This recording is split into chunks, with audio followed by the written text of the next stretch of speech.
नमस्ते दोस्तों। डर की दास्तान में आपका स्वागत है। क्या आपने कभी सोचा है कि अगर आधी रात को खेत में कोई आपको बुलाए तो आप जाएंगे? मैं सिर्फ पानी देने गया था, लेकिन वहां मुझे मिला मौत का साया, नंगे पैरों की आवाज, जली हुई बदबू और एक आत्मा जो इंसाफ मांग रही थी। ये कहानी है डर की, सच की और एक किसान की जो भूत से नहीं, इंसानों के पाप से लड़ गया। अगर आप जानना चाहते हैं उस रात क्या हुआ, वो आत्मा कौन थी और मैं कैसे जिंदा बचा, तो सुनिए पूरी कहानी सिर्फ आपके अपने चैनल डर की दास्तान पर, जहां हर कहानी है डर और सच्चाई का संगम। मैं एक साधारण किसान हूं। गांव के बाहर मेरा छोटा सा खेत है। चारों तरफ सन्नाटा, दूर दूर तक सिर्फ फसलें, नहर और कच्ची पगडंडी। उस रात, वो रात मेरी जिंदगी बदल देगी ये मुझे तब नहीं पता था। उस दिन बहुत गर्मी थी। दिन भर धूप में काम किया था। शाम होते होते नहर का पानी कम होने लगा। अगर रात में पानी नहीं देता तो पूरी फसल सूख जाती। घर में माँ ने कहा था, बेटा आज मत जा, अजीब हवा चल रही है। लेकिन पेट की आग डर से बड़ी होती है। मैंने टॉर्च उठाई, मोबाइल जेब में डाला और खेत की तरफ चल पड़ा। रात के करीब 11 बज रहे थे। गांव पीछे छूट गया। अब सिर्फ हवा में हिलती फसल, टर टर करते मेंढक और गहरी अंधेरी रात। टॉर्च की रोशनी में रास्ता ढूंढते हुए मैं आगे बढ़ रहा था। तभी मुझे लगा कोई मेरे पीछे चल रहा है। मैं रुका, पीछे देखा, कुछ नहीं। वहम होगा, मैं खुद से बोला। फिर चल पड़ा, लेकिन कदमों की आवाज फिर आई, छप छप छप, जैसे कोई गीली मिट्टी पर नंगे पांव चल रहा हो। मेरे दिल की धड़कन तेज हो गई। मैंने टॉर्च घुमाई, रोशनी खेत के कोने तक गई। वहां एक परछाई खड़ी थी, लंबी, बहुत पतली और सिर अजीब तरह से झुका हुआ। मेरी सांस अटक गई। कौन है वहां? मैं कांपते हुए बोला। कोई जवाब नहीं। परछाई हिली, धीरे धीरे पीछे सरक गई और अंधेरे में गायब हो गई। मैंने राहत की सांस ली। शायद कोई जानवर होगा, खुद को समझाया और मोटर की तरफ बढ़ गया। मोटर चालू की, पानी खेत में बहने लगा। छप छप की आवाज गूंजने लगी। मैं पास ही पत्थर पर बैठ गया। मोबाइल देखा, नेटवर्क नहीं, बैटरी 28%। जल्दी काम खत्म कर निकलना होगा, मैं बुदबुदाया। तभी पीछे से आवाज आई, भैया। मेरी रूह कांप गई। ये आवाज बहुत धीमी थी, जैसे कोई दूर से फुसफुसा रहा हो। मैं धीरे से मुड़ा, कोई नहीं। फिर आवाज, भैया पानी मत दो। अब साफ सुनाई दी। ये किसी बच्चे की आवाज थी, पर इतनी रात में यहां कौन हो? मैं बोला। तभी मेरी टॉर्च खुद ब खुद बंद हो गई। चारों तरफ अंधेरा, पूरा अंधेरा। हवा अचानक ठंडी हो गई। मेरे कानों के पास किसी की सांस महसूस हुई, गरम, भारी, सड़ी हुई सी बदबू वाली। मेरे रोंगटे खड़े हो गए। फिर मेरे कान में किसी ने फुसफुसाया, तू यहां नहीं आना चाहिए था। मेरे पैर कांप गए। मैं भागना चाहता था, लेकिन शरीर सुन्न पड़ गया। तभी दूर कहीं से कुत्तों के भौंकने की आवाज आई और अचानक टॉर्च फिर जल गई। मैंने पीछे देखा, कोई नहीं, कुछ नहीं, सिर्फ गीली मिट्टी पर नंगे पैरों के निशान जो मेरे पास तक आते थे। मैं पसीने से भीग गया, मोटर बंद की और बिना पीछे देखे सीधे भाग पड़ा घर की तरफ। दिल कह रहा था, ये सिर्फ शुरुआत है, वो जो मेरे साथ चला आया। उस रात मैं पागलों की तरह भाग रहा था। पीछे क्या है, कौन है, कुछ देखने की हिम्मत नहीं थी। सिर्फ एक ही बात दिमाग में घूम रही थी, बस घर पहुंच जाऊं किसी तरह। मेरे पैर मिट्टी में फिसल रहे थे, सांस फूल चुकी थी, सीना जल रहा था। फिर भी रुका नहीं, क्योंकि मुझे लग रहा था मैं अकेला भाग नहीं रहा हूं, मेरे पीछे भी कोई भाग रहा था। छप छप छप, वही आवाज, गीली जमीन पर नंगे पैरों की। अब बहुत पास, बहुत ज्यादा पास। मैंने हिम्मत करके एक बार पीछे देखा, और जो देखा उसने मेरी रूह हिला दी। वहां कोई इंसान नहीं था, कोई जानवर नहीं था। वो एक अधजली सी आकृति थी, जिसका आधा शरीर काला पड़ा था, बाल झड़ चुके थे, चेहरा जैसे किसी ने जला दिया हो। आंखें नहीं थीं, बस दो गहरे काले गड्ढे, और मुंह खुला हुआ, बहुत ज्यादा खुला हुआ। वो दौड़ नहीं रहा था, वो घिसट रहा था, फिर भी मेरी रफ्तार के बराबर। मेरे मुंह से चीख निकल गई, हे भगवान! मैं और तेज भागा। अब रास्ता भी साफ नहीं दिख रहा था, टॉर्च कांप रही थी, हाथ सुन्न पड़ चुके थे। तभी मेरा पैर एक पत्थर से टकराया और मैं गिर पड़ा। धड़ाम! मोबाइल हाथ से छूट गया, टॉर्च दूर जा गिरी। अब अंधेरा, पूरा अंधेरा, और वही आवाज अब बिल्कुल मेरे सिर के ऊपर। हूं, हूं, हूं, जैसे कोई मरता हुआ सांस ले रहा हो। मुझे लगा अब मैं गया। मैंने आंखें बंद कर लीं और भगवान का नाम लेने लगा। तभी एक तेज रोशनी चमकी। ओए, कौन है वहां? ये आवाज थी रामू काका की, हमारे गांव के चौकीदार की। उन्होंने टॉर्च मेरी तरफ मारी। मैं जमीन पर पड़ा कांप रहा था। अरे बेटा, क्या हुआ? उन्होंने मुझे उठाया। मैं बोल नहीं पा रहा था, सिर्फ उंगली से पीछे की तरफ इशारा किया। रामू काका ने उधर देखा, फिर बोले, कहाँ? कुछ तो नहीं है? मैंने खुद देखा, वहां कुछ नहीं था, ना परछाई, ना कोई आकृति, ना पैरों के निशान, जैसे सब मिट गया हो। तू डर गया था बेटा, वहम हो गया होगा, उन्होंने कहा, पर मेरा दिल मानने को तैयार नहीं था। वो मुझे घर तक छोड़कर गए। रास्ते भर मैं चुप था।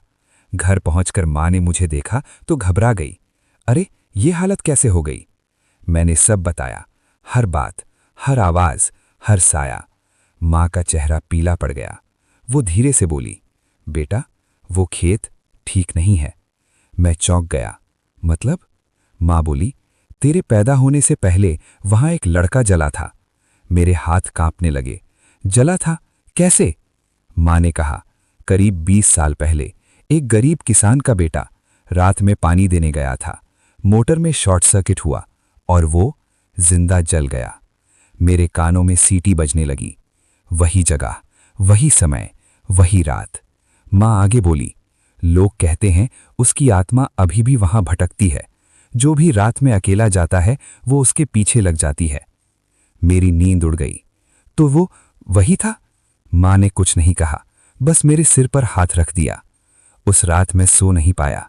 बार बार वही चेहरा सामने आता रहा, वही गड्ढे जैसी आंखें, वही जला हुआ शरीर। सुबह हुई। मैंने सोचा अब कभी उस खेत में नहीं जाऊंगा, चाहे फसल बर्बाद हो जाए। लेकिन किस्मत को कुछ और मंजूर था, क्योंकि 2 दिन बाद मेरे मोबाइल पर एक अनजान नंबर से मैसेज आया, तू बच गया, अगली बार नहीं बचेगा। और नीचे गीली मिट्टी की एक फोटो, जिस पर मेरे घर के बाहर के पैरों के निशान थे। डर अब घर के अंदर था। उस मैसेज के बाद मेरी जिंदगी जैसे रुक गई। तू बच गया, अगली बार नहीं बचेगा। ये लाइन बार बार मेरे दिमाग में घूम रही थी। मैंने मोबाइल 10 बार देखा, वही फोटो, वही पैरों के निशान, मेरे घर के दरवाजे के सामने। मैंने तुरंत बाहर झांका, दरवाजा खोला। चारों तरफ सन्नाटा, गली खाली, कोई नहीं। लेकिन जमीन पर वो निशान अब भी थे, गीले, ताजा, जैसे अभी अभी कोई खड़ा होकर गया हो। मेरे मुंह से बस इतना निकला, ये कैसे हो सकता है? मैंने मां को बुलाया। मां ने निशान देखे और चुपचाप अंदर चली गई। कुछ देर बाद लौटी, हाथ में अगरबत्ती, कपूर और गंगाजल। आज से तू अकेला नहीं रहेगा, मां बोली। ये सब खेल नहीं है। हमने पूरे घर में धूप दीप किया, हनुमान चालीसा पढ़ी, मंदिर की घंटी बजाई। कुछ देर के लिए मन शांत हुआ, पर डर अंदर ही अंदर बैठा रहा। उस दिन मैं खेत नहीं गया, मामा को भेज दिया, पर मन खेत में ही अटका रहा। रात हुई, करीब 12 बजे। मैं बिस्तर पर लेटा था, नींद नहीं आ रही थी। मोबाइल हाथ में था। तभी टप टप छत से पानी टपकने की आवाज आई। बारिश तो नहीं है। मैं उठा, छत की तरफ देखा, कोई पानी नहीं। फिर आवाज, टप टप। इस बार मेरे कमरे के अंदर। मैंने टॉर्च जलाई, फर्श पर देखा, वहां पानी नहीं था, कुछ और था, काला, गाढ़ा, चिपचिपा, जैसे जला हुआ तेल। मेरी रूह कांप गई। ये क्या है? तभी अलमारी के पास से आवाज आई, खर खर, जैसे कोई दीवार नोच रहा हो। मैं पीछे हटा, दिल जोर जोर से धड़कने लगा। धीरे से बोला, कौन है?" जवाब में अलमारी अपने आप खुल गई। चर, अंदर से धुआं निकलने लगा, हल्का काला धुआं, और उसके बीच 2 लाल चमकती आंखें। मैं चीख भी नहीं पाया, गला सूख गया। फिर वो आवाज आई, मेरा खेत, मेरा पानी।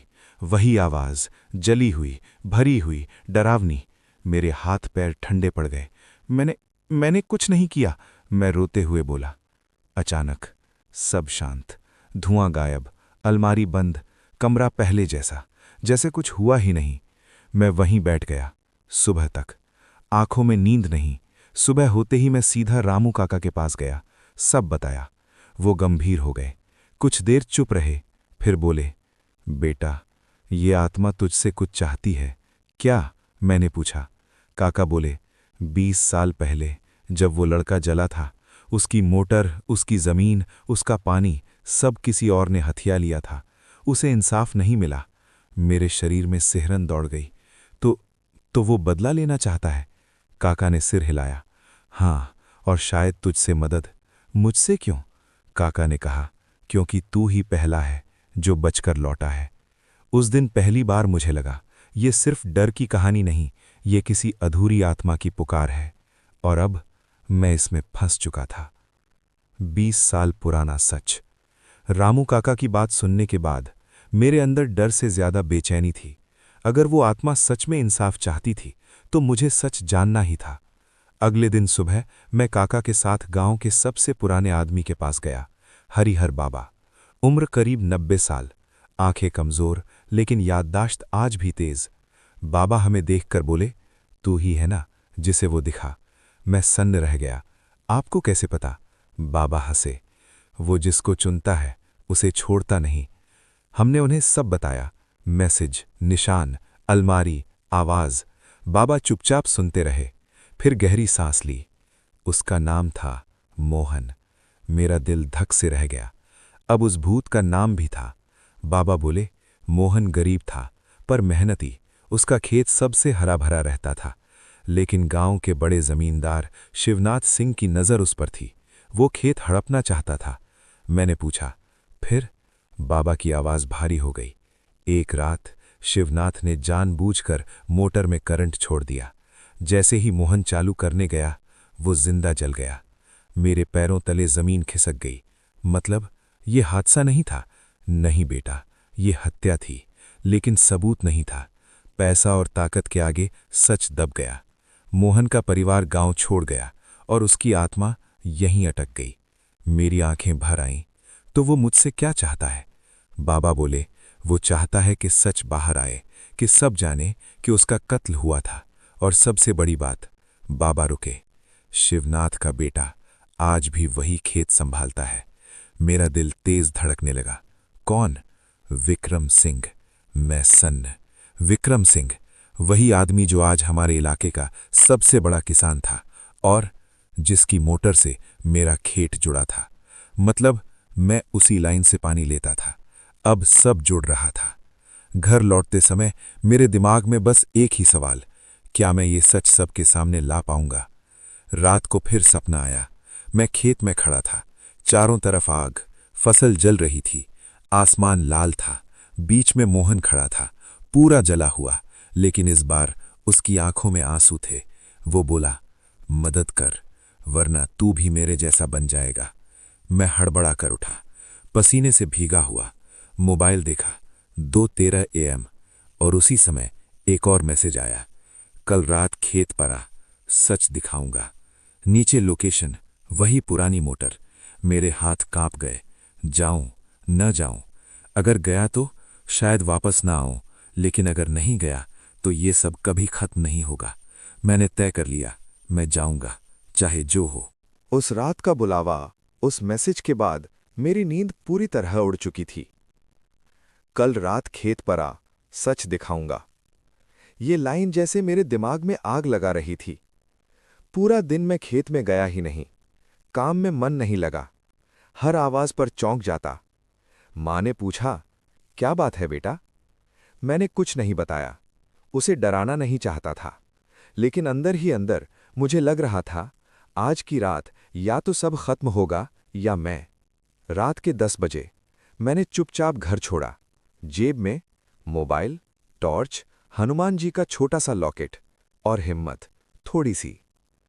रास्ता वही पुराना, खेतों के बीच से गुजरता। आज हवा भी नहीं चल रही थी। सन्नाटा ऐसा जैसे पूरी दुनिया सो गई हो। 11:45। मैं मोटर के पास पहुंच गया। वही जगह जहां पहली बार वो दिखा था। मोटर बंद थी, चारों तरफ अंधेरा। मैंने टॉर्च जलाई, रोशनी घुमाई। मैं आ गया, अब दिखाओ सच। मैं कांपती आवाज में बोला। कुछ नहीं हुआ। 5 मिनट बीत गए, 10 मिनट। तभी नहर का पानी अपने आप चल पड़ा।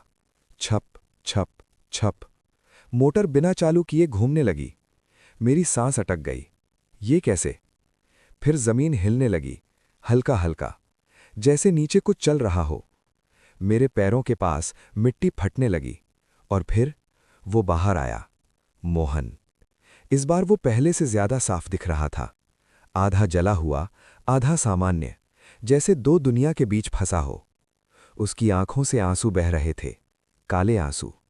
वो बोला, डर मत, मैं तुझे नुकसान नहीं पहुंचाऊंगा। मैं वही जम गया। भागने की ताकत नहीं थी। मुझे क्या दिखाना है? मैंने पूछा। उसने हाथ उठाया और अचानक मेरे सामने हवा में एक तस्वीर बनने लगी, जैसे फिल्म चल रही हो।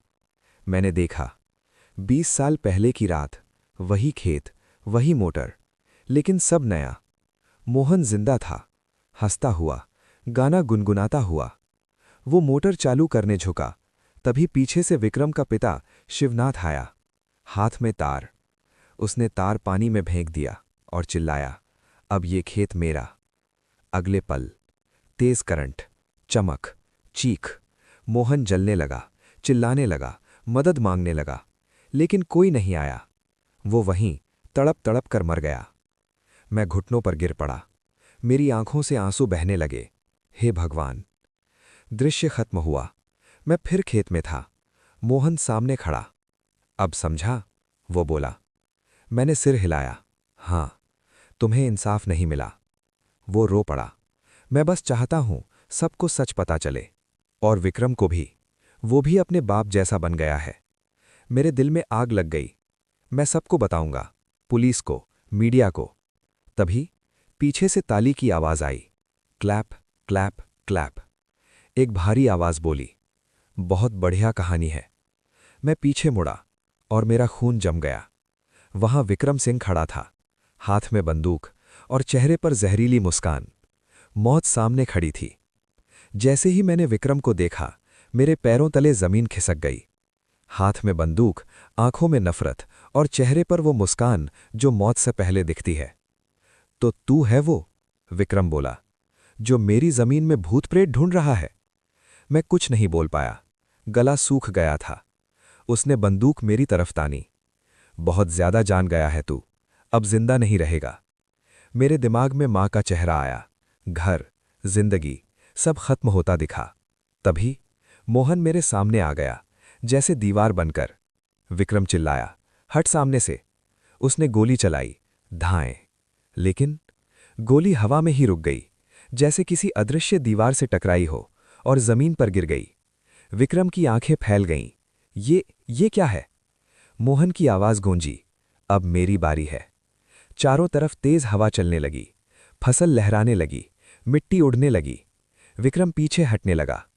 नहीं नहीं, तू मर चुका है। मोहन आगे बढ़ा। उसका जला हुआ शरीर चमकने लगा, आंखें लाल हो गईं। तूने मेरे बाप के पाप धोए हैं, अब भुगत।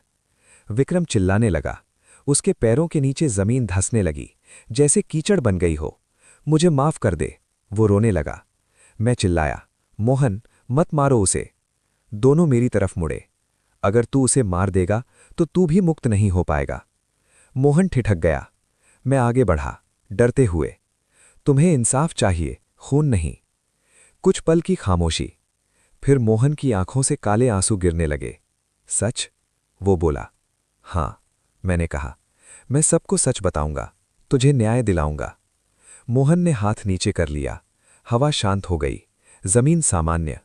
विक्रम जमीन पर गिर पड़ा, बेहोश। मोहन मेरी तरफ देखा। इस बार उसके चेहरे पर शांति थी। मुझ पर भरोसा मत तोड़ना, वरना। वो धीरे धीरे धुएं में बदल गया और गायब हो गया।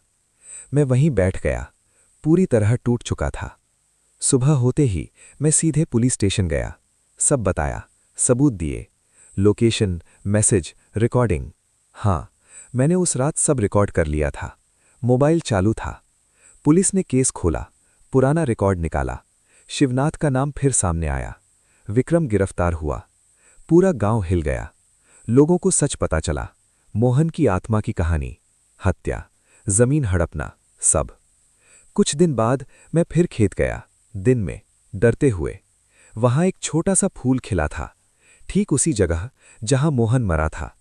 मैं समझ गया, वो अब शांत है। पर कहानी अभी खत्म नहीं हुई थी, क्योंकि उसी रात मेरे मोबाइल पर आखिरी मैसेज आया। धन्यवाद दोस्त, लेकिन खतरा अभी बाकी है। और नीचे एक नई लोकेशन, गांव के पुराने कुएं की। कुएं के नीचे का अंधेरा। मोहन के आखिरी मैसेज ने मेरी नींद फिर उड़ा दी। खतरा अभी बाकी है। और वो लोकेशन, गांव का पुराना कुआं। वो कुआं जहां कोई 15 साल से नहीं जाता था। लोग कहते थे वहां से रात में आवाजें आती हैं, कभी रोने की, कभी हंसने की। मैंने मोबाइल बंद किया, छत की तरफ देखा, मन ही मन बोला, अब क्या बाकी है भगवान। सुबह मैंने रामू काका को बुलाया, सब बताया, मैसेज भी दिखाया। काका का चेहरा उतर गया। बेटा, वो कुआं शुभ नहीं है। वहां 3 लाशें मिली थीं, सालों पहले। मेरी धड़कन तेज। कैसे? काका बोले, शिवनाथ ने जो जमीन हड़पी, उसमें कई लोग फंसे थे। जो सच जान गए वो गायब हो गए। कहा जाता है उन्हें कुएं में फेंका गया। मेरे शरीर में झुरझुरी दौड़ गई। मतलब वहां और आत्माएं हैं? काका ने सिर हिलाया। हां, और बहुत गुस्से में। पूरा दिन मैं उलझन में रहा, जाना चाहिए या नहीं। लेकिन रात होते होते फिर मैसेज आया। अगर नहीं आया तो सब पर भारी पड़ेगा। अब पीछे हटने का रास्ता नहीं था। रात 12 बजे मैं फिर निकला। इस बार अकेला नहीं, मेरे साथ रामू काका थे और हाथ में लंबी रस्सी। कुआं गांव के बाहर था, झाड़ियों के बीच, टूटा हुआ, काई जमी हुई, जैसे किसी कब्र की तरह। हम पास पहुंचे, तुरंत ठंडी हवा चली, बिना वजह। काका ने हनुमान जी का नाम लिया, मैंने भी। मैंने टॉर्च नीचे मारी, अंधेरा ही अंधेरा। नीचे कुछ दिख नहीं रहा था। तभी नीचे से आवाज आई, ऊपर आओ। मेरे मुंह से निकला, हे भगवान। वो आवाज एक नहीं थी, कई थीं, मिली जुली, और सब एक साथ बोल रही थीं, सच बाहर लाओ, हमें निकालो, हमें शांति दो। मेरे हाथ कांपने लगे। काका बोले, ये आत्माएं फंसी हुई हैं, इनकी लाशें यहीं हैं। मैंने पूछा, अब क्या करें? काका बोले, सच की आखिरी परत हटानी होगी। विक्रम अकेला नहीं था, उसके साथ और लोग भी थे। अगर सब सामने नहीं आए, ये आत्माएं मुक्त नहीं होंगी। तभी कुएं से काला धुआं निकलने लगा, धीरे धीरे। उसमें चेहरे बनने लगे, रोते हुए, खून से सने। मैं पीछे हट गया। ये बहुत ज्यादा है। अचानक मेरे मोबाइल पर कॉल आया, अननोन नंबर। मैंने कांपते हाथ से उठाया। हेलो? दूसरी तरफ आवाज आई, अगर जिंदा रहना है तो कुएं से दूर हो जा, वरना अगला नंबर तेरा होगा। आवाज पहचान में आ गई। वो विक्रम का चाचा था, रघुवीर सिंह, और गांव का सबसे ताकतवर आदमी। मेरे दिल में सिहरन दौड़ गई। मतलब असली दुश्मन अभी जिंदा था। साजिश का जाल। रघुवीर की आवाज सुनते ही मेरा खून ठंडा पड़ गया। अगला नंबर तेरा होगा। ये धमकी नहीं थी, ये वादा था। मैंने कॉल काट दी।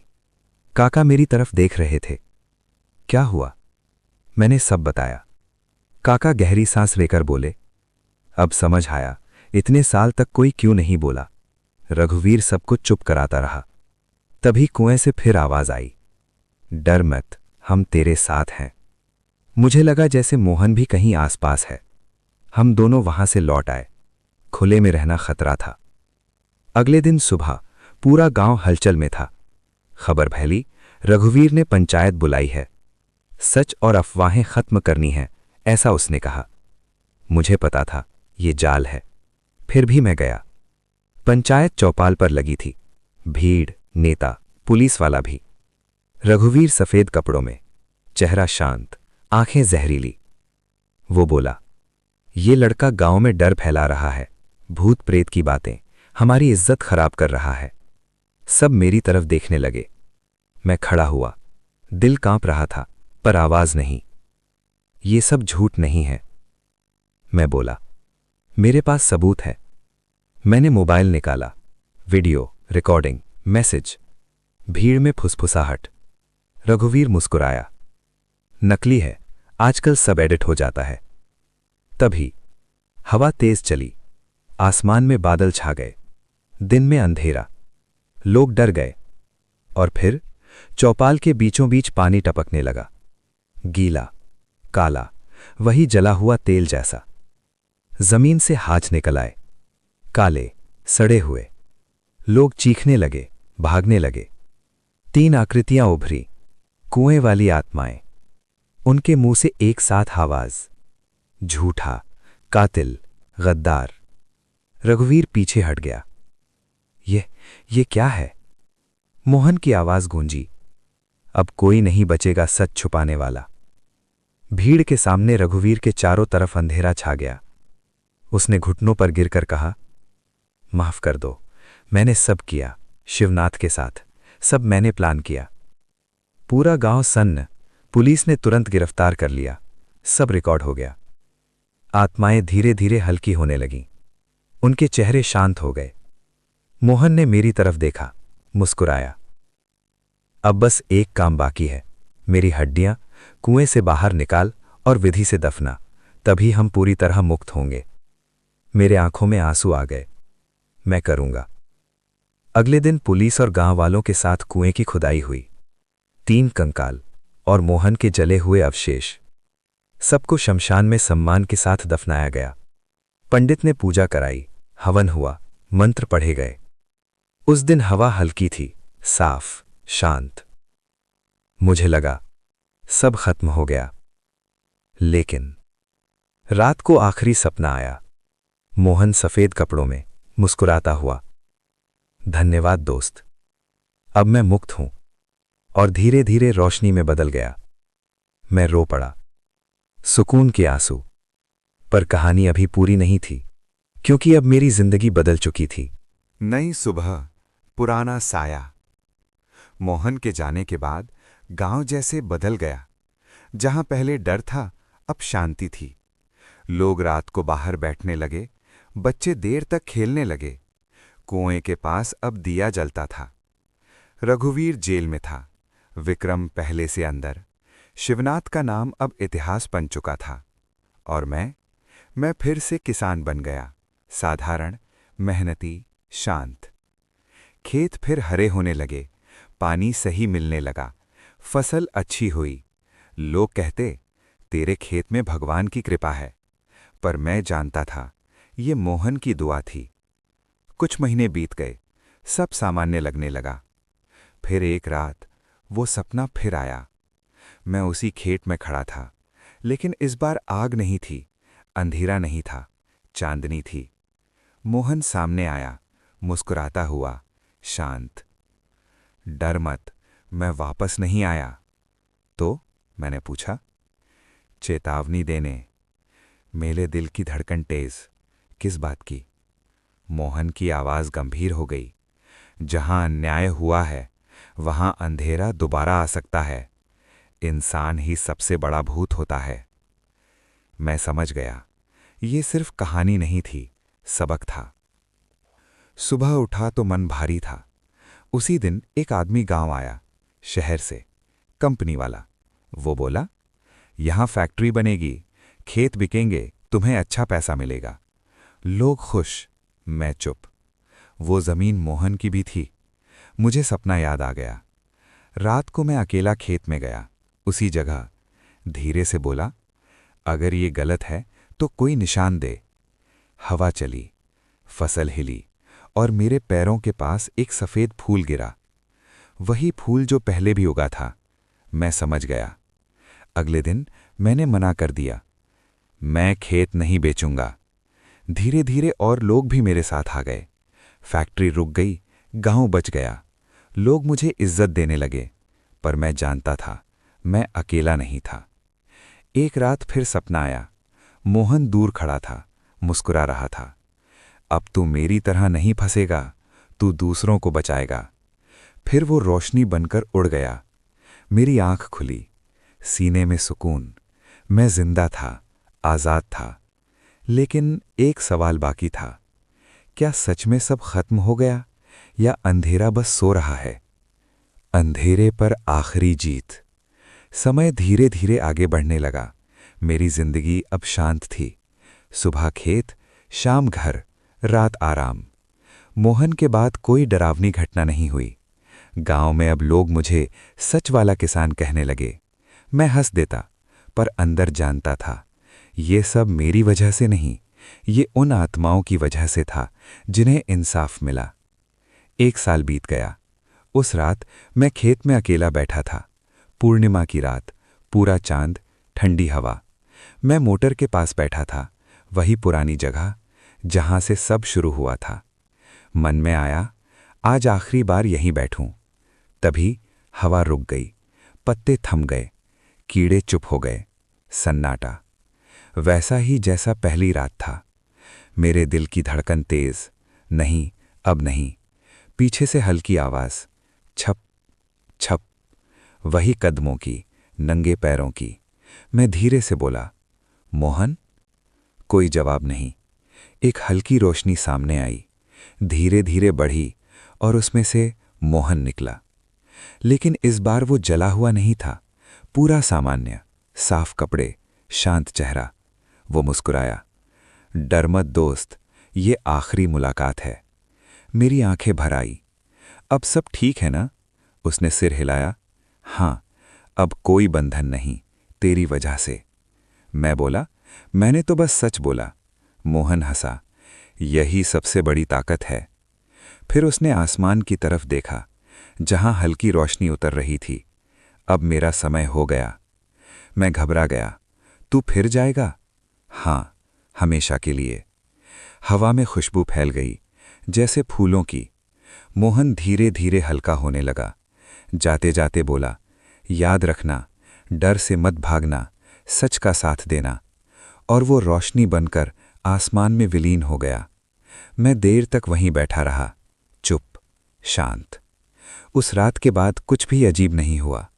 आज कई साल बीत चुके हैं। मैं अब भी किसान हूं, उसी खेत में, पर अब डर नहीं।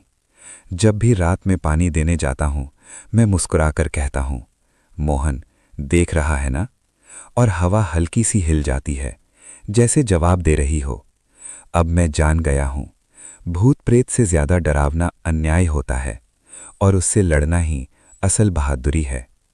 मैं जिंदा हूं, शांत हूं, खुश हूं, और यही मेरी कहानी का सच है।